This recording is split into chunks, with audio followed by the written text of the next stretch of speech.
hermanas, Roberto Simões, site O Contemporâneo. E a gente vai entrar no rolê para deixar algo talvez um pouco mais claro, ou não. Há 3 formas de organização social. Também, obviamente, cultural, religiosa, política. Eles formam, então, cada uma dessas 3 organizações, um plano de consistência, uma cartografia com as suas texturas, suas longitudes e suas latitudes e suas longitudes. A primeira a gente pode chamar de sociedades arcaicas ou primitivas. Sociedades, então, como dos Tupinambás, dos Tapajós, dos Bororos, dos Maoris, tantas outras.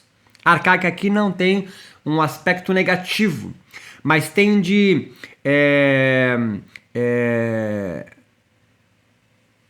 uma complexidade tão grande quanto qualquer outra das duas, mas são sociedades marcadas pela terra. Ou seja, eles estão circunscritos àquela territorialidade onde eles vivem. Então, o rio Ganges, não é? Que é um rio sagrado. Então, os povos que orbitaram, talvez irão orbitar em torno desse rio, talvez se mantenha, se esse plano de consciência se manter, o Ganges como o rio sagrado. Para essas populações, são consideradas arcaicas, ou o Himalaia, ou a Pedra Branca, aqui em Florianópolis, pode denotar uma espécie de sacralidade para aquilo.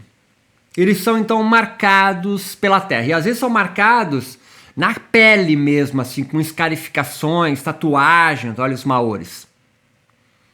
Há um segundo tipo de organização social, religiosa, política, um plano de consistência, que são as sociedades imperialistas ou imperiais.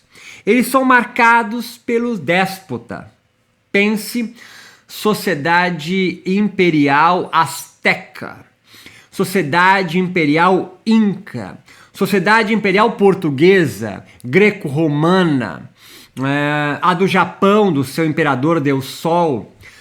Todos indivíduos daquela organização social, daquele plano de consistência, são marcados pelo déspota.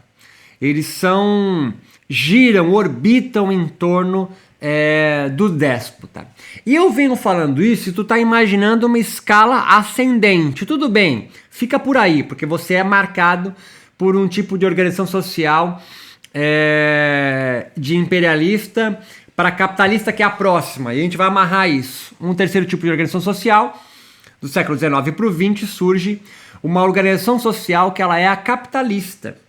E todos os capitalistas, todos que vivem na sociedade capitalistas, são marcados pelo capital.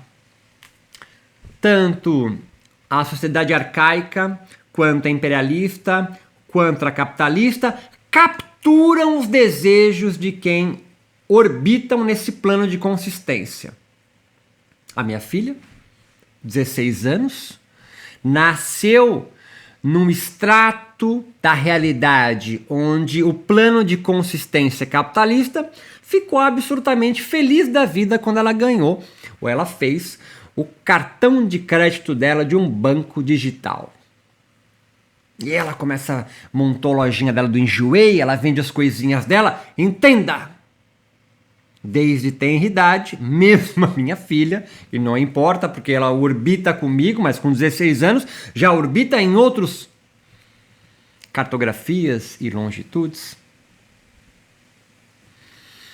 O desejo dela foi capturado já. E não tem como. É isso.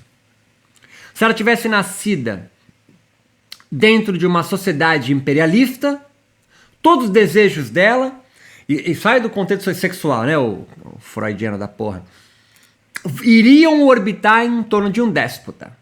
Oh, sociedades antigas, né? É, mito, mito, mito, mito. Plano de consistência imperialista, tiozão. Hã? Hã?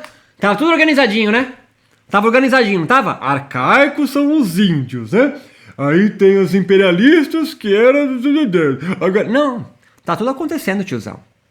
Os quilombolas vivem no extrato social, religioso, num plano de consistência arcaico, marcado pela terra. Certo? Tá longe de ser negativo isso, tá certo? Pelo contrário. Agora entenda aqui.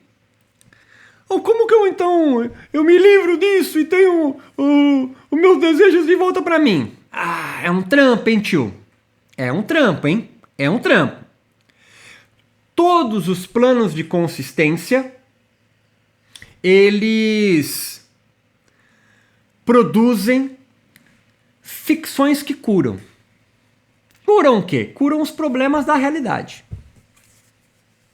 Um Tupinambá, então, vive no seu núcleo, pensa na aldeia, mas é muito maior que isso, é uma sociedade interligada com outras, entra em guerra com os Tapajós, capturam alguns guerreiros, e alguns guerreiros dos Tupinambás foram capturados pelos Tapajós, e eles, por serem sociedades antropófagas, canibais, vão fazer um ritual para comer esse guerreiro e capturar, então,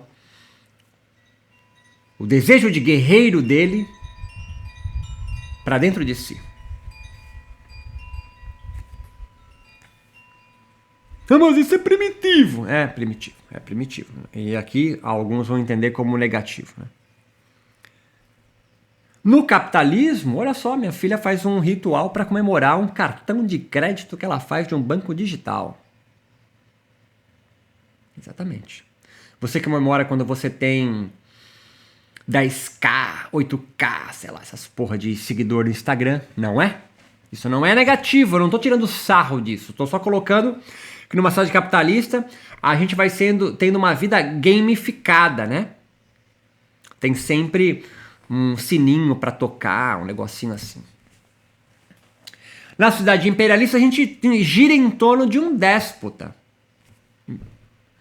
Né? O rei Sol, o presidente que se coloca então representante de Deus praticamente, não é? Então há pessoas no plano de consistência capitalista que orbita, constrói um plano de consistência imperialista, mas tá entrecruzado. Esse é o segundo passo. E para ficar mais claro, eu vou te dar um exemplo. Imagine uma sociedade arcaica que tem lá um indivíduo com seus 20 e poucos anos, que passou então a vida inteira, o seu pai, o seu avô, sua mãe, seus tios, todo mundo, seus primos, dançando em torno da fogueira para melhorar a colheita. Sei lá, estou inventando isso, porque isso faz chover e papapá, papapá. Rituais absolutamente muito bem elaborados.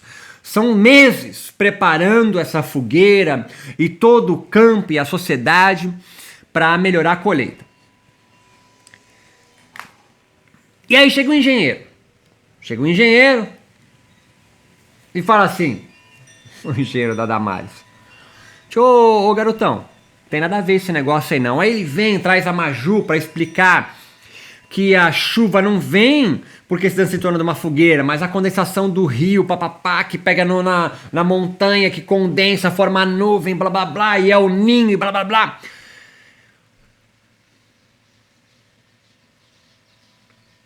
O indígena agora, ou ameríndio, tem agora 3 possibilidades. Você ia falar 2, mas ele tem 3. Uma, ele abandonar o plano de consistência dele, a ficção que cura, cultural, social, religiosa, de marcado pela terra no qual ele foi construído, e adotar o ordenador de realidade do engenheiro. Ele tem uma segunda possibilidade, que é matar o engenheiro. E com ele, o ordenador de realidade dele, o plano de consistência dele, e ele continua onde? Continua marcado pela terra.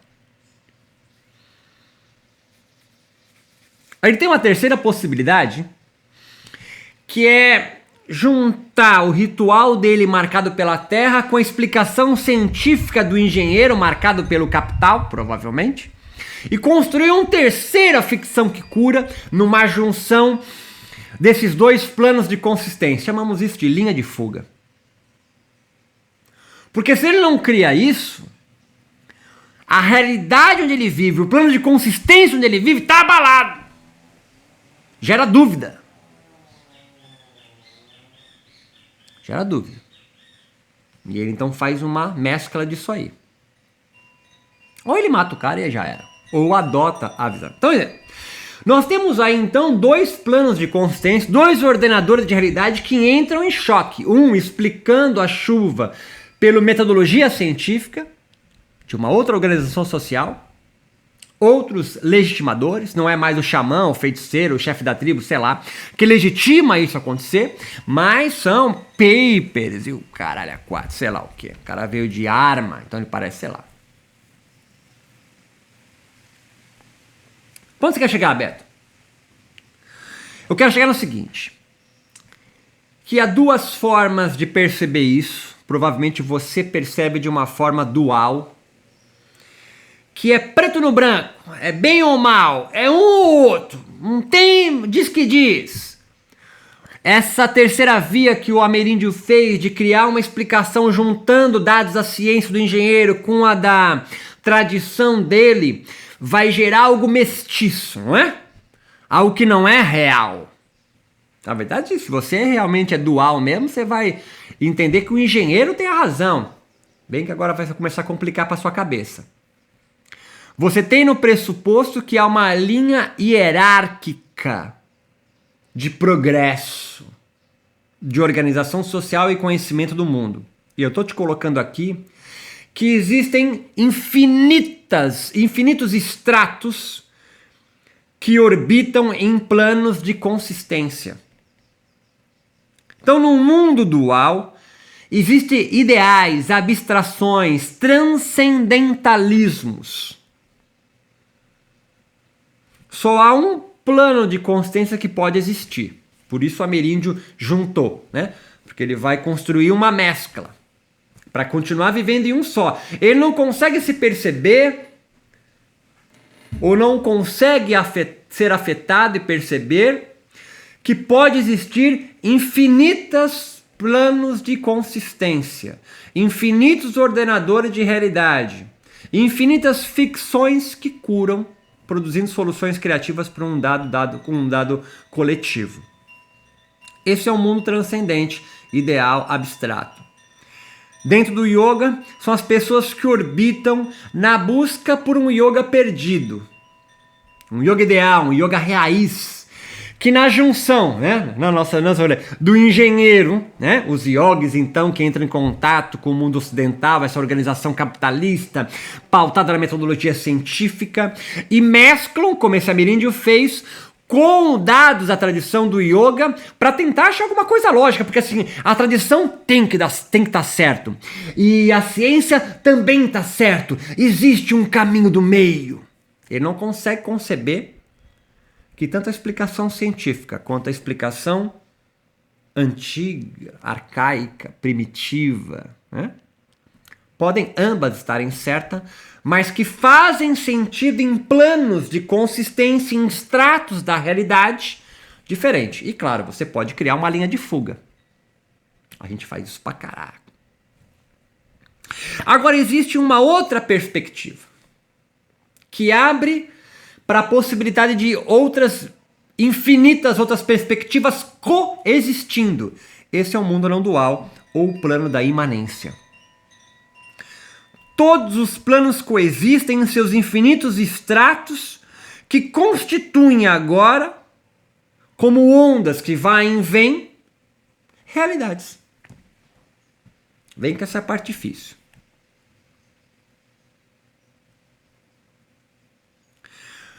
No mundo dual só pode existir um ou outro. Ou pode existir dois, mas aquele é antigo, né? Aquele é arcaico, né? Eu não, eu tô aqui agora. O que eu tô propondo para você aqui é que dentro de um plano de imanência, ou que eu fico brincando, nomadismo no yoga, pai de santo, fazendo Surya Namaskar para melhorar a incorporação do preto velho, existe, é real e é verdadeiro, tanto quanto um Brahmane jogando cinza de mortos à beira do rio Ganges. É tão real quanto um yogi tântrico fazendo sua prática no cemitério, na encruza, para invocar um Siddha, né? Um yogi que já morreu, trazendo ele para isso, quanto um yogi numa máquina de tomografia, um tomógrafo, mostrando as áreas do cérebro. É claro, das infinitas possibilidades de plano de consistência, tu vai ter que escolher um. Mas todos coexistem. Todos coexistem. E aí, você elimina as discussões estéreis por quem tem a verdade. Porque no plano de imanência, um plano não dual, todos podem existir. Como você explica, então, a reencarnação? Eu não preciso explicar. Há infinitas possibilidades de explicar isso. Quando você me faz essa pergunta, é porque você quer encontrar a verdade. Não tem a verdade, existem verdades. Mas aí vira relativismo. Não! Vira perspectivismos. Não é uma verdade em detrimento à outra. E nem todas as verdades podendo ser, então nada é real. Não. Só há o real. Agora você precisa saber aonde você vai existir. Você vai existir numa organização social orbitando em torno da Terra, como os Brahmanes, por exemplo, do século IV a.C. na Índia. Ou alguns outros que orbitam no mesmo período na Índia, mas sob domínio de um pensamento, de um plano de consistência imperialista védico. Hoje você vive num plano de consistência yógico, mas organizado socialmente, religiosamente, politicamente, culturalmente, por uma organização social capitalista. É você que vai construir isso. Então você para de fazer perguntas. O que você acha? O que você pensa? Qual, dentro de infinitas possibilidades de plano de consistência e de coexistência de infinitos estratos de realidade, qual tu vive? Qual você deseja viver? Nenhum desses. Você vai criar uma linha de fuga, então, e vai construir o seu próprio plano de consistência? Exemplo prático desse final de semana, que surge um indivíduo no qual capta água do mar, faz um processo alquímico que eu não sei qual é, para produzir algo que vai restabelecer a energia, os eletrólitos, os chakras, tomando 10 gotas disso por dia. E nesse mesmo plano de consistência, nesse mesmo extrato da realidade onde este ser vive, ele se comunica com entes que já morreram, ele já encontrou o filho dele que já faleceu, né, nascendo em outro corpo, ao mesmo tempo no qual ele entende que Umbanda é um extrato religioso inferior ao espiritismo, por exemplo. Mas não faz o menor sentido. Esse é o ponto. Para ele faz.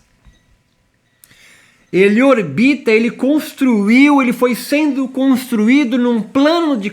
E isso faz 6 anos. Há 6 anos, esse plano de consistência, de realidade, ficções que curaram ele.